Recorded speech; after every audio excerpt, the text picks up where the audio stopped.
What's up, YouTube? This your boy Johnny, aka the Bearded Dragon, back with another video. We here with They Will Kill You. I'm gonna put the link in the description for the channel. They got some real good content. This video they got today is called When Irresponsible Pet Owners Go Wrong.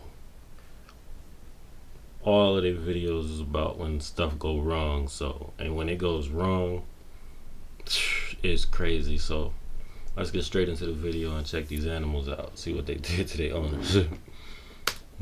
Sergei Grigoriev. Russian hunter Sergei Grigoriev had raised a brown bear named Vorochin, or Grumbler, since it was a cub at the suburban plot of land he owned in Ozersk, Chelyabinsk region. Many of those who knew 41-year-old Grigoriev had reportedly told him how dangerous and irresponsible it was to treat the dangerous predator as if it was his pet. Friends and family pleaded with the hunter to get rid of Vorochin after the bear had attacked him in the past, but the hunter wouldn't give him up. Then in December of 2018, relatives went to check up on Grigoriev after he'd been out of contact for a prolonged period of time. He'd last shared tea with a neighbor who subsequently hadn't seen or heard from him anymore. The hunter's relatives went to his property and found the bear wandering freely around the plot and behaving aggressively. A dog that was with the family attacked it, giving them enough time to escape in their car. Vorochin killed the dog within seconds. The authorities were called to the scene and upon their arrival fatally shot the bear. Upon examining the surroundings, they discovered that Vorochin's cage door was open and determined that he had escaped. They found the remains of a dog owned by Grigoriev, which had been killed and eaten by the animal. The authorities eventually came upon the skeletal remains of the hunter himself, who'd been gnawed to the bone by Vorochin. Number 7. Arul. An Indonesian teenager, only identified as Arul, took out his pet king cobra in an attempt to take photos with it and post them to his social media in December of 2017. Why? Reports from those who knew Arul suggested that he'd engaged in similarly irresponsible behavior with the snake in the past, even though it hadn't been defanged and was fully capable of delivering its highly potent venom. On December the 11th, a photo that Arul had uploaded to WhatsApp at 9:50 local time was captioned, "Why not smile a little?" It showed the cobra with its hood spread, indicating it was about to strike. Less than 5 minutes later, Arul posted a second photo showing his bloody forearm after the exotic pet had bitten him and described it as between life and death. The teenager tied a shoelace around his forearm to prevent the venom from spreading to the rest of his body and pleaded with his friends to take him to the hospital. Arul was eventually rushed to the emergency room, but treatment failed in preventing his condition from further deteriorating, and he was pronounced dead that same day. Number 6. Careful with Justin Minor. poisonous pets. In March of 2022, South Carolina woman Kayleen Waltman suffered devastating injuries after she was attacked by 3 dogs in Abbeville County. The 38-year-old had been walking home from her boyfriend's house in Honea Path, roughly 80 miles from Columbia. 2 pit bulls and a German shepherd charged the woman and began mauling her. They bit on the head with such force that the skin was torn off, exposing her skull. They ripped all the flesh from her arms along with chunks from other body parts. Local farmer Avery Presley, whom had reportedly fended off the same dogs weeks earlier, intervened as Waltman, who had become unconscious, was being eaten alive by them. Presley fired a gun into the air, scaring away 2 of the animals, and then kicked the remaining one, effectively putting an end to the attack. In the aftermath, according to Waltman's sister, her organs started shutting down, and she died 3 times in the ambulance, helicopter, and on the operating table, but ultimately survived the attack. The mauling had miraculously left her without brain damage, but did result in Waltman losing her arms as well as her colon and voice box. Her life-changing injuries required over a dozen surgeries, including skin grafts and close to 200 staples on her head. According to updates from early May of 2022, a GoFundMe in Waltman's name had raised approximately $240,000 of its $300,000 goal. The dog's owner, 36-year-old Justin Minor, had allegedly once claimed that they'd gotten a taste for blood after slaughtering his chickens. In April, the man was released on a $15,000 bond, as his case would be sent to a grand jury. Waltman's sister described dog attack laws in South Carolina as being very lenient. For not properly securing his dangerous pets, Minor faced a penalty of $5,000 or a sentence of 2 years in prison. Number 5. You damn near killed this lady? Law enforcement in Obion County, Tennessee, responded to a call about a rampaging camel in March of 2022. When deputies arrived at Shirley Farms in Obion, they found two unconscious men subsequently identified as 42-year-old Bobby Metheny and Tommy Gunn, aged 67. Law enforcement immediately tried to provide aid to the victims and move them out of the camel's path. As they were in the process of transferring one of the men to the emergency medical services, the camel charged an Obion County Sheriff's Office vehicle. Deputies then decided to put it down, as they deemed it presented a threat to everyone at the scene.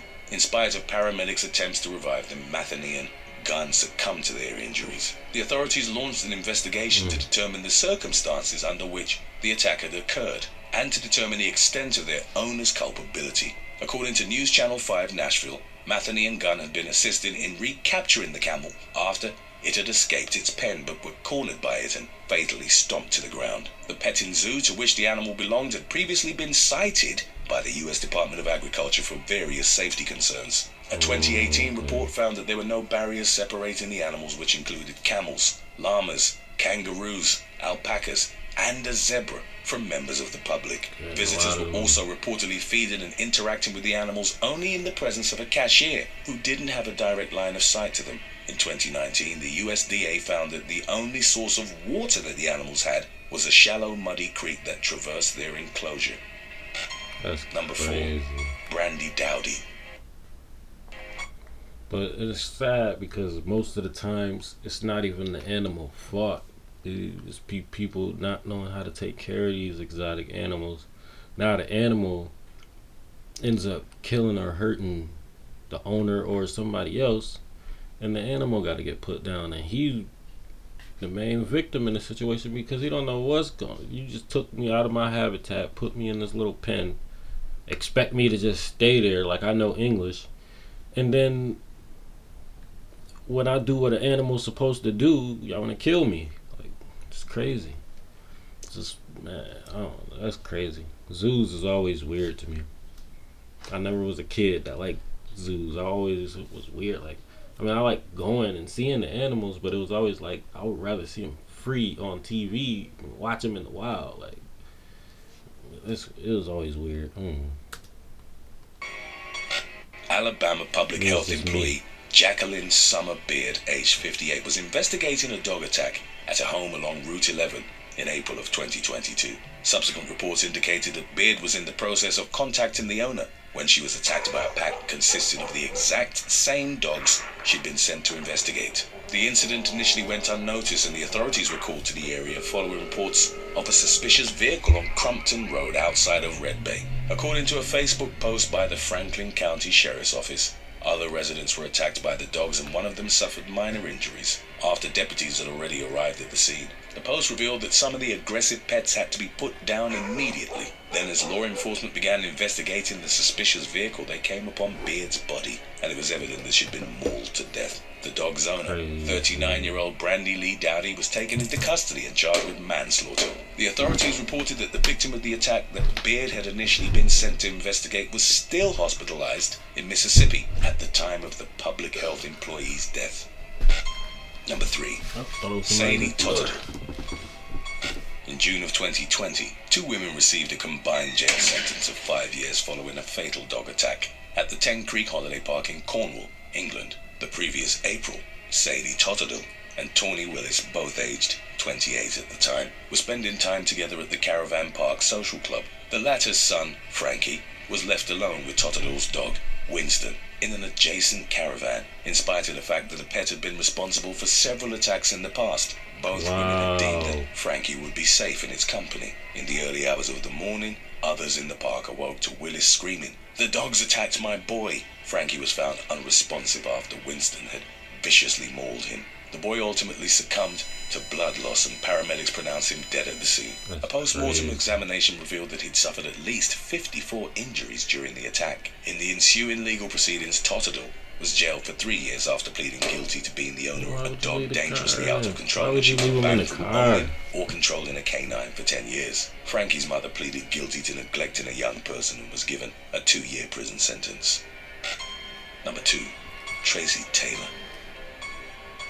British woman Laura Holmes and her friend Tracy Taylor were at the latter's Nottingham home In May of 2014, at some point during their meetup, Holmes, then in her early 20s and 7 months pregnant, went upstairs while in the middle of replying to a text message. She was then charged by Taylor's dog, a 9-year-old American Akita named Coda, who brought her to the ground. Holmes struggled to free herself from the dog's jaws as he clamped on her arm and then her leg. Before she eventually managed to get to a bathroom, Coda bit deep into her face, tearing off chunks of flesh from her mouth and cheek. She was rushed to the hospital where surgeons battled to save her face and baby. The child was born unaffected by the incident, but Holmes needed 60 stitches to mend her facial lacerations and was left scarred for life. Taylor surrendered Coda to the authorities in the immediate aftermath, and the dog was put down. A day before the May 13th attack, new laws had taken effect according to which dog owners could be taken to court for failure to control their dangerous pets. Taylor received a 16-week jail sentence, suspended for a year, and was ordered to pay Holmes a little over $1,200 in compensation. The latter appeared on Good Morning Britain along with her baby to talk about her ordeal, and she expressed an intention of suing Taylor.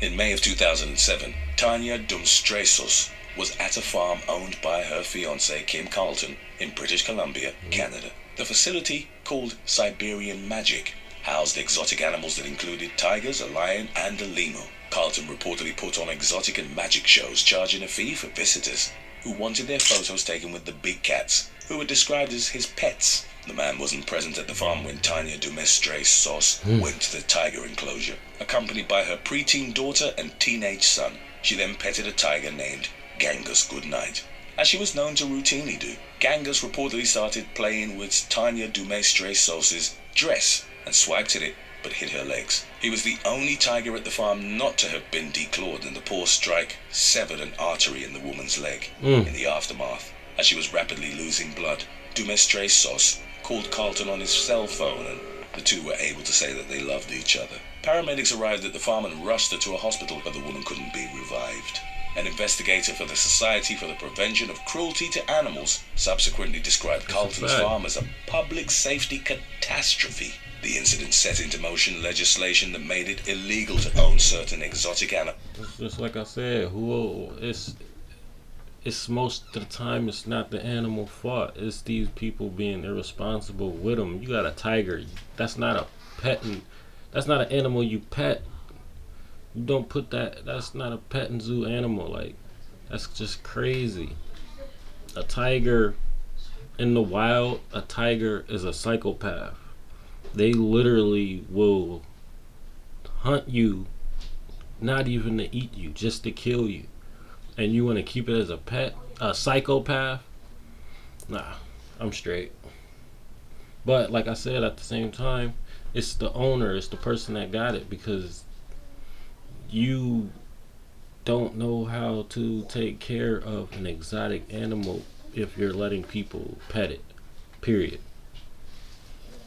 Animals without a permit. In an ironic twist, Carlton became the first person to be convicted on the new legislation 3 years later, when he was fined $500 for lion cub possession. As reported by CTV News, the authorities were baffled that he'd continued owning dangerous exotic animals, considering his fiancée's tragic death. That's crazy. Thanks for watching. Man, like I said, 9 times out of 10, it's not the animal, it's the owner being neglectful and thinking that this is just a regular, oh, you know, this is my pet tiger, this is my pet, da da da da. No, these are dangerous killers. But shoot, that's the video for today. Like I said, go check out They Will Kill You. They got some really good content. I'm gonna put a link in the description at the bottom. Please like, subscribe. Welcome to the Flop House.